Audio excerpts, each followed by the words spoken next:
Kumusta po mga kapadre? Welcome po sa ating farm vlogs. Mag-subscribe na po kayo at mag-like para sa mga bagong adventures. Maraming salamat po! Mga padre, time check 5:30 AM ng umaga. Naglibot-libot tayo sa farm. Check tayo nung mga nagawa kahapon.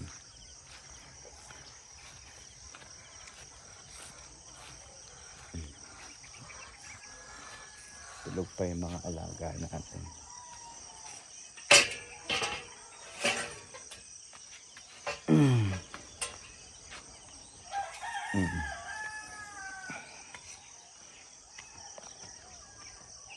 Mamaya mag-aasintada na kami. Kasi kailangan na next week by Wednesday, Thursday makaluwas na ako ng Maynila. Tinayo lang namin yung mga poste. Pero papakain natin itong mga poste na to sa hollow blocks. Gagawin lang natin dito sa hollow blocks na to tatlong patong na hollow blocks. Tapos bakal na siya paikot para tagusan yung hangin sa kulungan natin. Kasi gagawin natin to mga lalagyanan siya ng mga biik. Mamaya mga padre kapag nagtrabaho na yan, i-update ko po kayo. Good morning mga padre. Magpre-prepare tayo ng tanghalian. Luluto naman natin sa kanila is sinigang na bangus. Nakabili ako ng bangus dito, may naglako. Ayan, mag-prepare lang tayo ng mga pangrekado. Para sulit yung pagtatrabaho nila. May sabaw, kailangan, gusto nila may sabaw raw Mainit ang panahon dito ngayon mga padre. Sa inyo ba mainit? Ito medyo mainit. Pawis na nga ako dito. Sunog na. Ayan. Lalagyan lang natin siya muna ng kamatis, sibuyas, pakukuluan natin. Tapos pag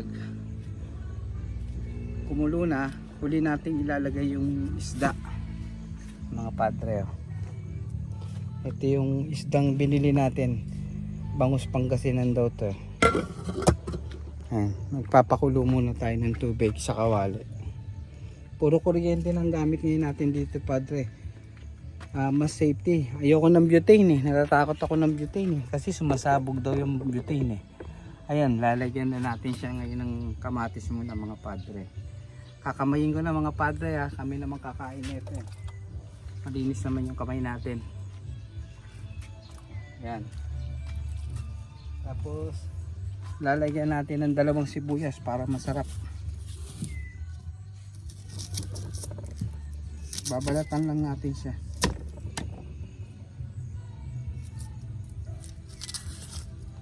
Sarap na to.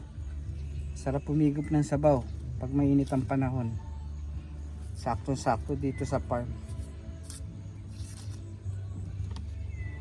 Biyakin lang natin yan sa gitna. Tapos hugasan natin. Tapos talbog na natin dun.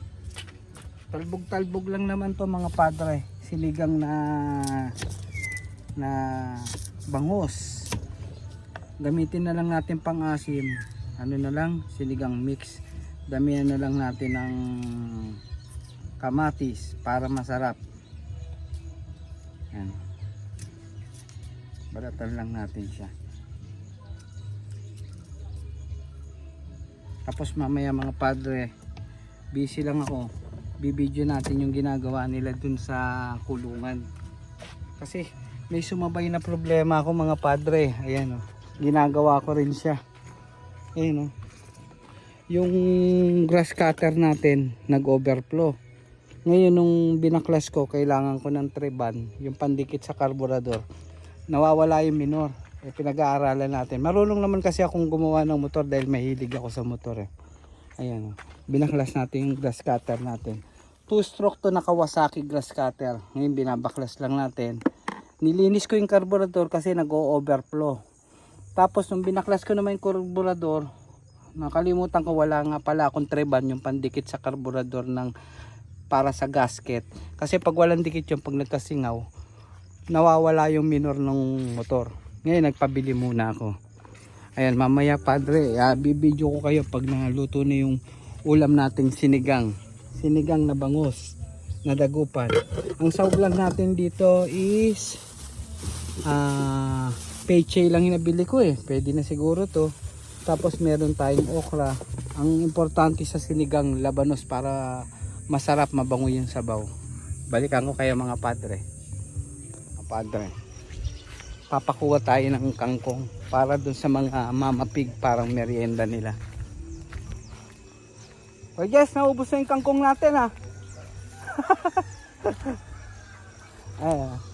Kuya Jess, kumukuha ng kangkong. Ha? Yan. Kapag yung may hinaing kayo, yan pwede nyo nang haluan ng mga alternative, mga kangkong. Merienda lang nila yan ha.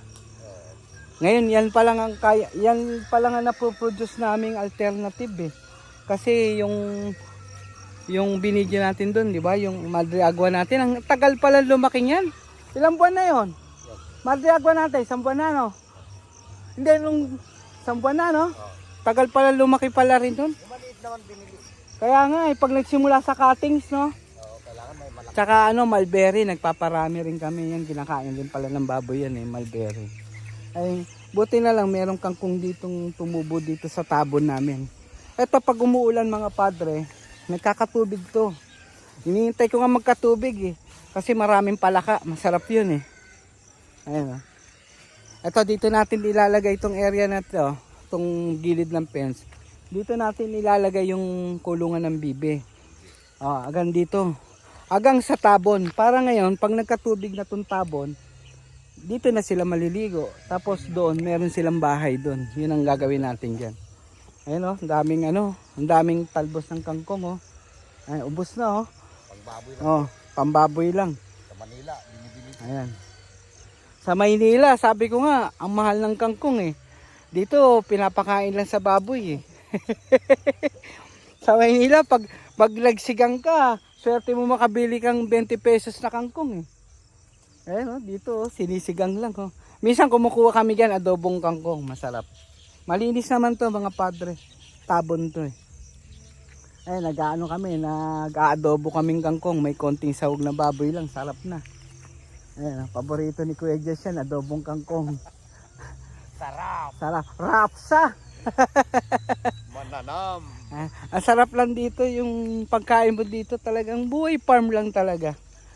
Ay, pag bumibili nga akong baboy, parang ayaw nilang kakainin din. Gusto nila yung buhay pagkain farm lang talaga, sanay sila.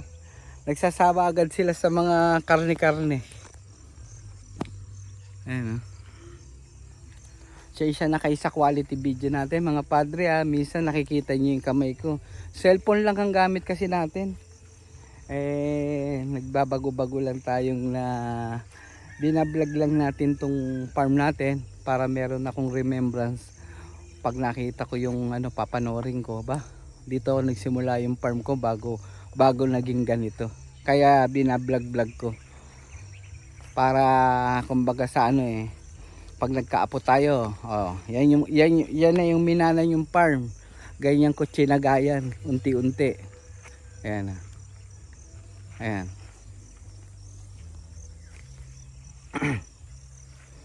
Eto, masarap dito kapag to nagkatubig. Minsan nagkakaroon ng yung ligaw na tilapia. Ayan. Ayun, sampalok yun. Masarap rin yung bunga nun. Inabutan ko yan pag maniba, matamis. Ayan. Ayun. Gimilia? Gimilina. Gimilina. Ayan, may gimilina na puno tayo. Ayan. Ito, Madre Cacao. Ayan.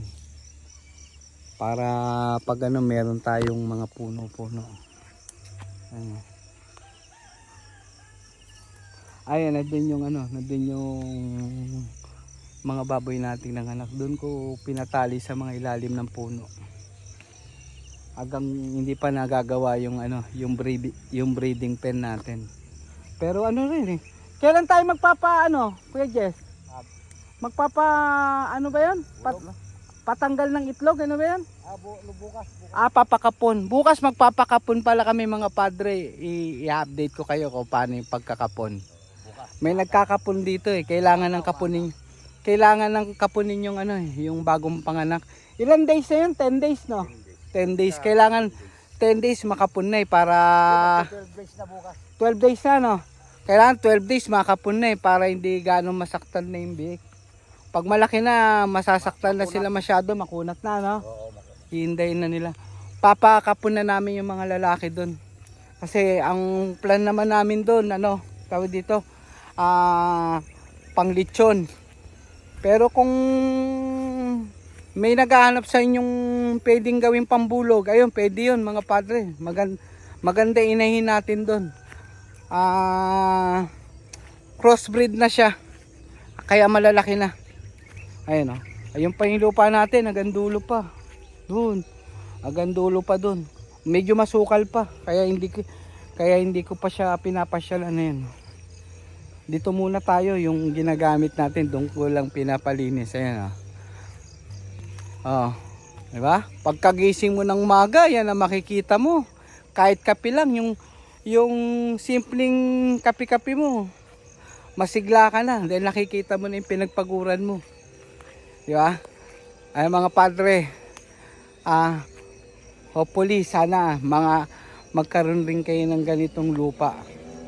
Para pagdating ng retirement nyo, ganito na lang ang buhay nyo, masarap. Hindi mo na kailangan na maraming pera. Kailangan mo lang dito talaga, ipon lang ng ipon, magkaroon ka ng mga alaga doon, para ngayon may pagkakakitaan ka na rin. Ayan mga padre Ayan Sana mga padre hindi kayo naboboring sa video natin Maraming salamat. Comment lang kayo dyan mga padre. Sasagot tayo sa mga comment nyo ha. Ayan paano po mga padre? Ayan. Maya maya i-update ko po kayo. Ito na, start na tayo ng asintada. Isa, dalawa, tatlo. Tapos sa kabila, tatlo rin. Yan na yung asintada natin dito sa kulungan. Ganyan lang siya kataas, tapos bakal na lang tayo. Para mahangin yung kulungan nila.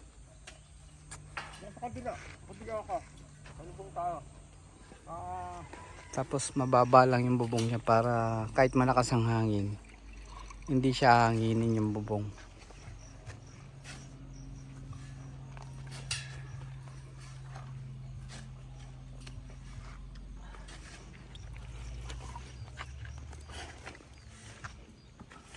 Padre hapon na naman ngayon. Ayan yung mga natapos nila. Pinagpahinga ko na rin sila, pagod na rin. Saturday ngayon. Pero bukas gagawa raw sila Kasi yung mga kinuha kong tao dito, yung ibang tao is lokal dito.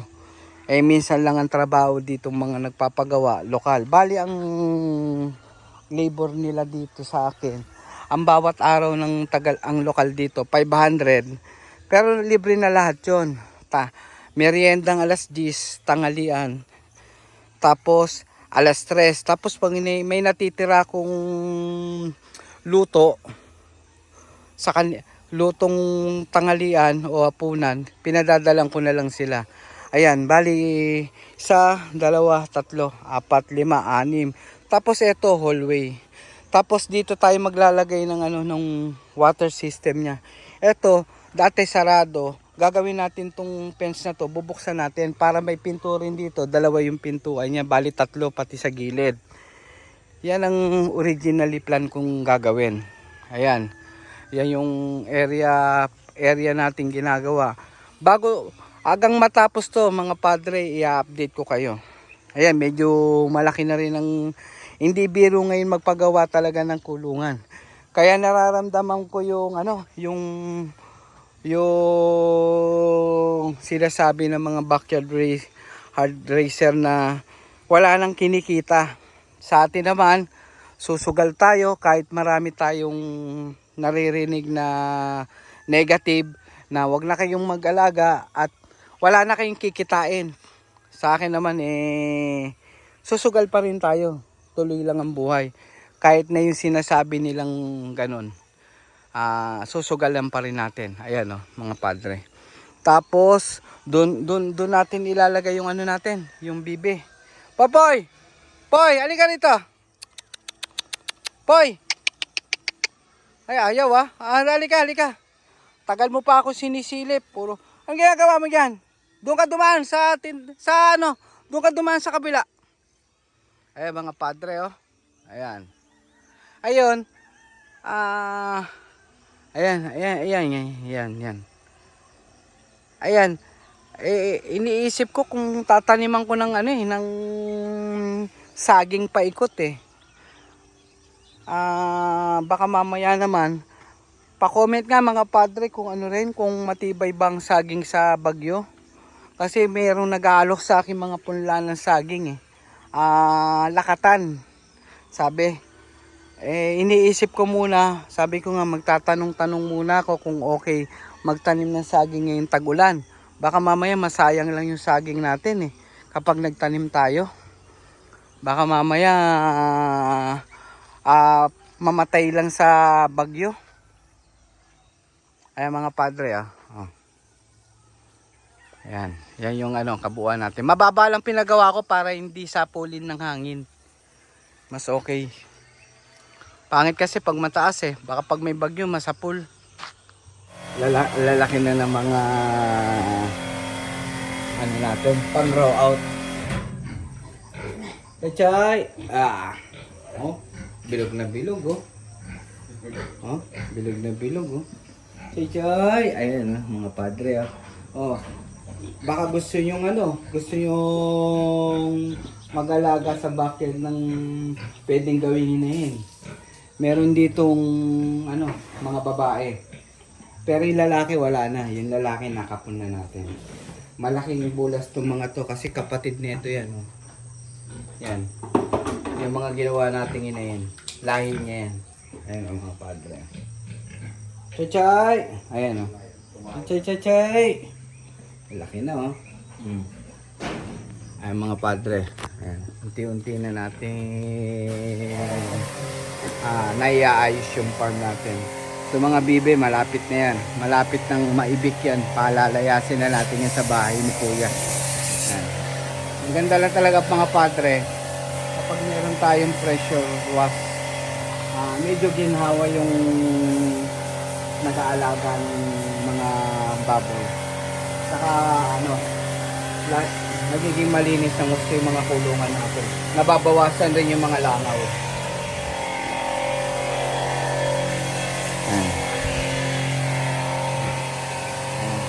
Morning routine natin to mga padre.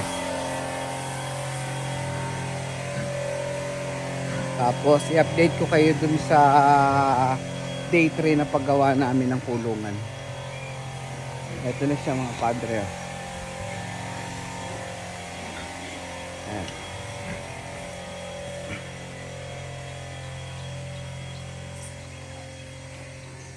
Bali 6 na butas. Ayan. 6 sa 2, 3, tapos 4, 5, 6. Binago ko yung plan. Itong 2 gagawin natin breeding area. Lalagyan natin ng cage. Kasi kahapon may malungkot na balita, namatayan tayo ng 2 kulig. Ang pagkamatay niya naman hindi sa sakit. Nadaganan siya ng nanay niya na naman. Malaki na yung namatay, sayang. Kaya gagawa na tayo para masolusyonan natin yung mortality natin. Usually ang pagkamatay ng biik natin puro dagan. Malalaki kasi yung mga nanay na dadaganan. Para mabawasan natin yung mortality rate natin. Bali ang mortality rate natin sa 2 inahin, bali 6 yung mortality rate natin. Kailangan mabawasan natin yung mortality rate natin. Sayang. Ang natirang kulig na lang natin, supposed to be sana nung pera yung namatay pa nung 4, dapat ang kulig natin palalakihin is 15 pieces. Ang nangyari, 13 pieces na lang. 5 na lang kay Ibana, tapos 8 na lang kay Aruba. Namatay sila, na daganan lang sila.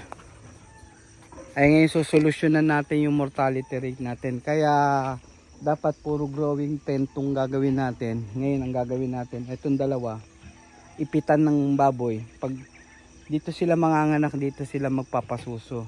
Tapos pagdating ng 2 weeks, ilalabas na sila. Yun, pwede na yun kahit pag-alagala dito. Pero agang maliliit pa yung mga kulig na bagong panganak, hindi pa sila marunong umiwas. Pag ihiga yung nanay, ang nangyayari, nadadaganan. Eh sayang naman din eh. Tsaka nakakaawa. Eh yung mortality, tanggap naman natin yun eh. Kasi may buhay yan eh. Ano mang may buhay, talagang hindi mo hawak ang buhay niyan eh. Kung para sa'yo talaga yung biik na yan eh. Ang ano lang, kung kaya nating iwasan, gagawa natin ng solusyon, kailangan natin ng ipitan para hindi sila nadadaganan pag nagpapasuso, gagawin natin. Pero yung pag nag-aalaga ka talaga pala ng ganito, based sa experience ko, hindi mo pwede talagang ikalungkot or ikasama ng loob sa nag-aalaga mo kung pag namamatayan ka ng ng biik. Kasi mortality rate yan eh. May buhay kasi yan eh. Talagang hindi natin alam kung mamamatay, may iipit, parang sa tao, aksidente, ganun. Talagang hindi natin hawak yan. Ang mahalaga lang, gagawa natin na solusyon. Ganun. Yung solusyon natin, hopefully, mabawasan yung mortality rate natin para kahit papano, maging maganda yung harvest natin. Ganun lang naman ang gagawin natin dito mga kapadre. Ayan, ito. Ngayong Sunday ngayon mga padre, gagawa kami, magta-trusses na kami. Pagka-trusses natin para makapag-order na tayo ng mga bubong na long span. At the same time, medyo magaang-gaang na sila magtrabaho. Ang init pa rin dito. Grabe, sobrang damot ng ulan dito sa lugar na to.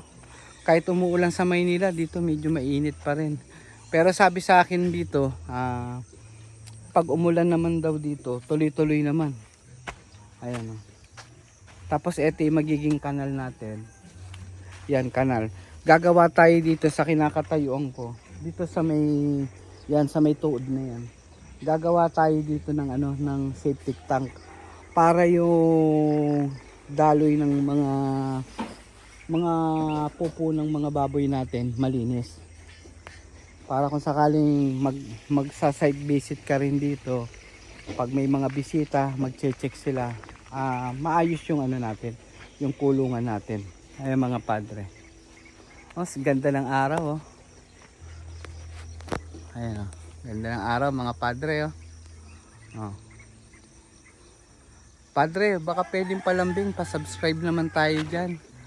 Para samahan nyo ako sa continuation lagi ng pagde-develop natin sa farm at saka yung mga pagpa-farming natin. Tapos mag-suggest naman kayo yung mga idea, yung mga nanonood sa akin na magaling sa farming. Bigyan nyo akong suggestion. Ako tumatanggap naman ako ng mga good suggestion. Sa ngayon wala naman tayong mga basher kasi wala naman yatang nanonood sa atin, di pa tayo sikat eh. Pero yung basher okay lang, welcome rin kayo dito. Mga basher na yan, kung sakaling magka-basher tayo, magiging magkakaibigan tayo. Ang magiging pagkakaibigan natin, pag basher, punta ka dito sa farm, maglilitsyon tayo. Ay mga padre, ulitin ko, Sunday ngayon. Blessed morning, blessed Sunday sa inyong lahat. Hopefully, wala kayong sakit, malalakas kayo, wala kayong problema. Laban lang tayo. Ayan mga padre. Sabi nga sa napanood ko, sa pagpa-farming, dito, tiyagalan talaga at sipag. Basta meron kang bisyong alak, sugal at babae, lalago tong farm natin. Ayan. alak, alalahanin lagi ang kapwa, sugal, sa umaga, gunitain ang lumikha, babae, buksan at basahin ang ebanghelyo. Yan ang laging yung tatandaan. Magiging successful ang farming natin. God will. Ayan. Ayan mga padre, i-update ko kayo dito hanggang matapos tong ginagawa nating kulungan. Tapos kung may mga idea kayo, PM nyo lang, mag-ano lang kayo dito, mag-message dito sa box ng chat box natin. Baka sakali pag okay idea, susundin ko mga padre. Tayo tumatanggap tayo ng constructive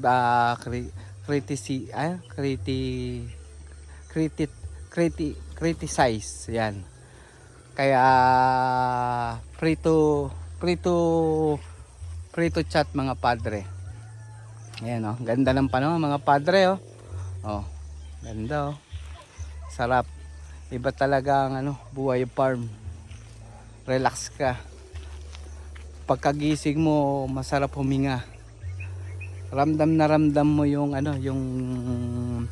yung mundong ginawa ng Panginoon. Na napakaganda ng mundo. May hiwaga. Masarap ang feeling mo sa umaga pagkagising. Kahit ang almusal mo, kape lang, ayos na. Tapos makikita mo yung mga ganyan, no? Yan ang makikita mo na tanawin. Oh, panalong-panalo eh. Para yung kape mo parang nagiging Starbucks. Sa sarap. Relax na relax ka. Ay mga padre, kung sakaling napapanood nyo to, comment lang kayo kung taga saan kayo para nalalaman ko kung aga saan nakakarating yung video natin. Comment rin yung mga bagong subscriber natin yan at yung mga ibang nagsasubscribe, maraming salamat po. Sana po balang araw makagante ko sa mga nagagawa nyo sa aking pag-subscribe tsaka yung mga pagko-comment dyan. Welcome po kayo dito sa farm. Kung ano yung pwede kong mahihayin pag pupunta kayo dito sa farm, gagawin po natin. O gaya ng lagi kong sinasabi mga kapadre, ingat kayo and God bless.